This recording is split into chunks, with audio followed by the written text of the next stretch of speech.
Welcome. This podcast is a collaboration of Religica and URI, United Religions Initiative.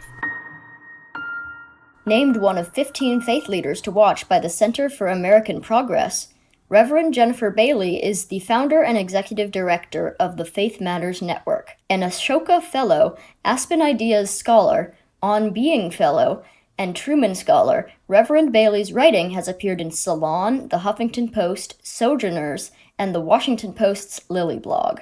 Take a listen. We are a Nashville-based national organization that does work with faith leaders, community organizers, and activists, helping them think about what it takes to be in the work of social change long term. And the three core values of our organization are connection, realizing that for many people who are on the front lines of social change in this season, it can be lonely work. We believe it's super important to have a community of practice and community of praxis that you can be in relationship with. And so connection is one of the core things that we do, is connecting people to one another, to resources, and reminding them of the spiritual practices that ground them. The second piece and second value that we uphold as an organization is spiritual sustainability, recognizing that the work of social change is often a generational work. And so we need to embed practices within our work and within ourselves that help us stay in the work for the long term. I like to joke that at FNM, we view ourselves as those folks. We think of social change as a marathon, and we're the folks who hand out water at like the different mile markers. So when we talk about spiritual sustainability, we're talking about embedding practices into our lives that help us stay grounded, stay rooted, and help us check in and know when it's time to take a break and pause and breathe in the work of social change. And then finally, our third core value at FNM, which is also a core value of my own faith, is that of accompaniment. As a clergy person in the African Methodist Episcopal Church, I think one of the things that I feel particularly called to in a pastoral capacity is walking with people through the best and worst of their lives.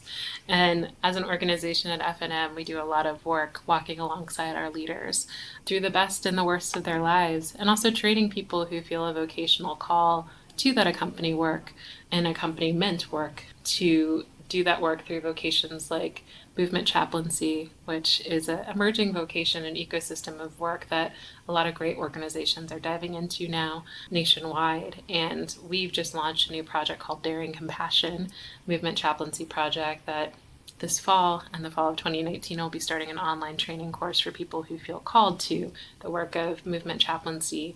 But again, name a bunch of other organizations who are doing similar really great work in the field. Can you talk a little bit more about movement chaplaincy? That's the first time I've heard that term, and it sounds super exciting.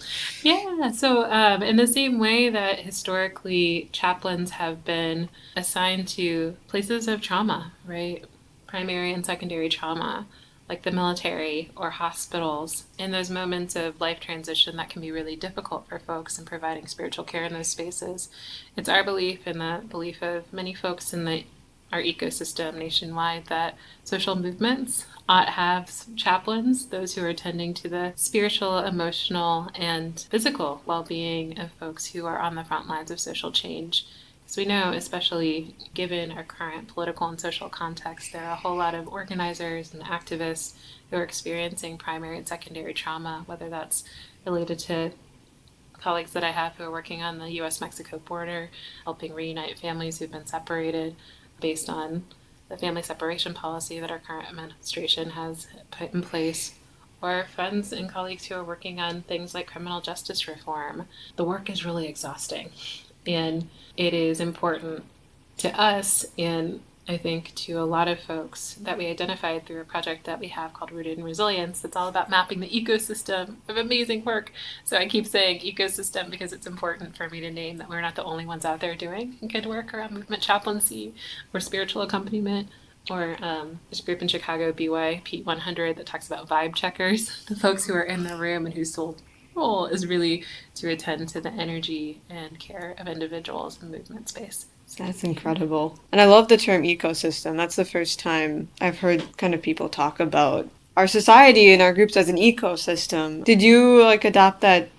Yeah, a lot of that's been adopted through really great work by folks like Adrienne May Brown, who's a writer and activist based out of Detroit, who talks about fractals and doing things that are in small doses and small spaces, and that's reflective of nature and how change happens. It's usually the beginning in very small spaces. And so I would love to say that I was the first to use language of ecosystem here. But again, I see us in our work at Faith Matters as part of a long lineage of people who've been contributing to thought leadership, and we refer to internally as heart leadership on the topic.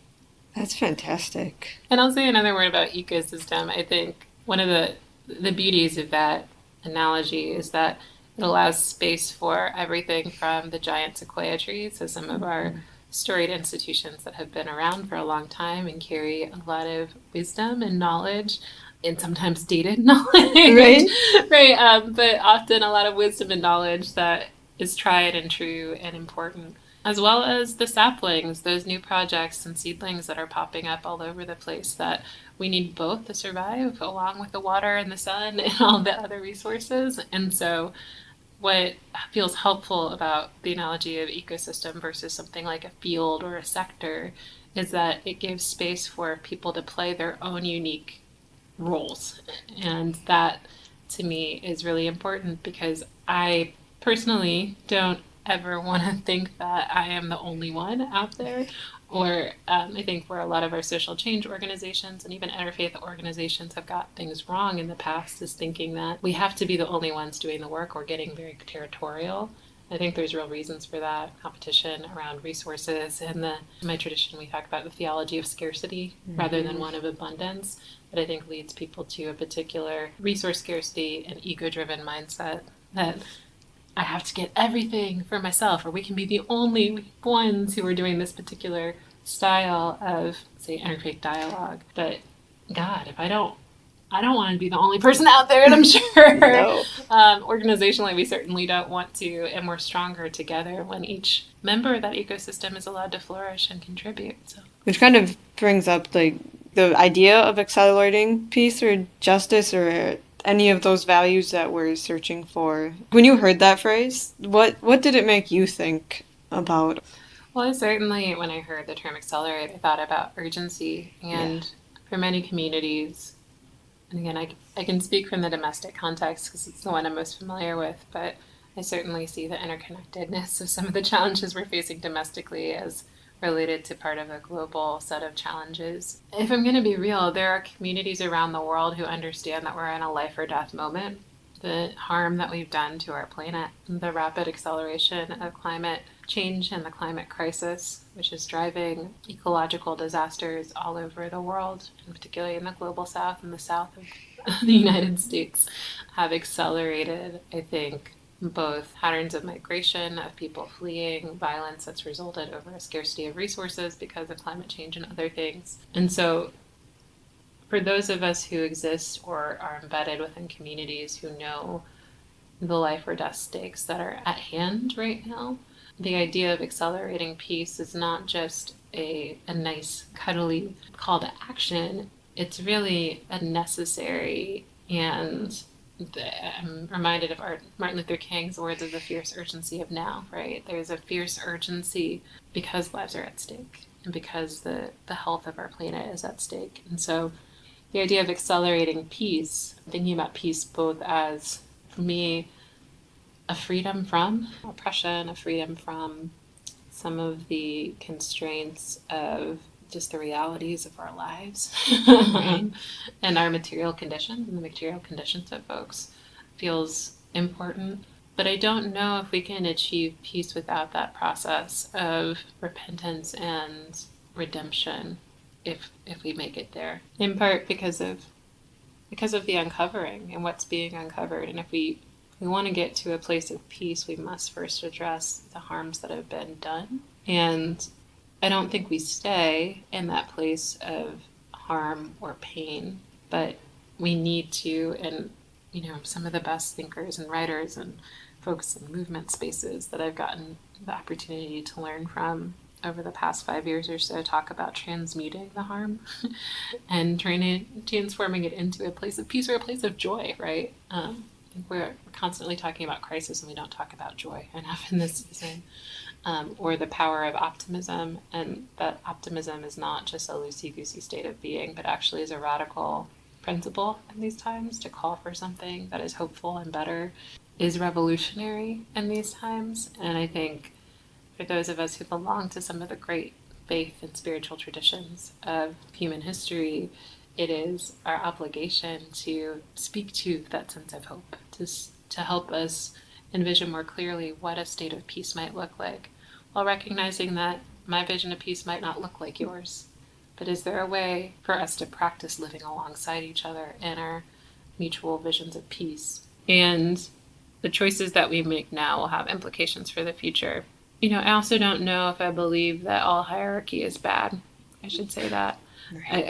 I do think that there's reasons why the groups organize themselves, and I think it's the vision of how and to whom we assign the title of leader. I personally believe in social change movements that are leaderful.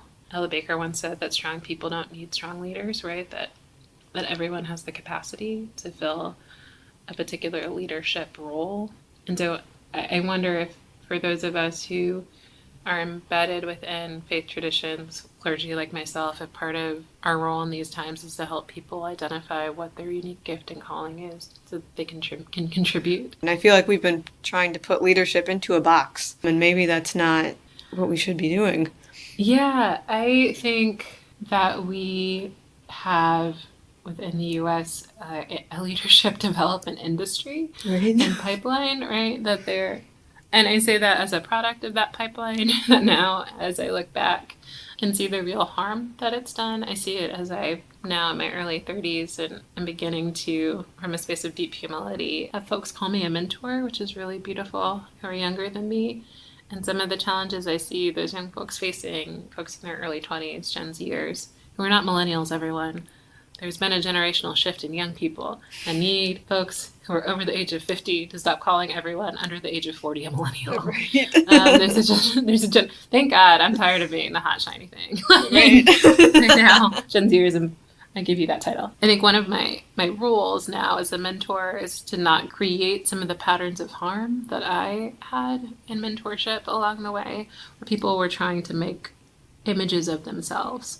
You get programmed at a certain age, right? And I recognize that this is a pretty elitist framework, but you go to certain schools. If you don't go to these certain schools, you're not going to achieve these grad schools. And you go to grad school, and then you get a job at, if you're on a particular trajectory, you get a job at McKinsey or a consulting firm, or if you're in the social change sector, you go start your own thing or go work for Teach for America, or fill in the blank. There's a prescribed way in which people are told that they ought follow, or pathway that they're told they ought follow to be successful in order to change the world.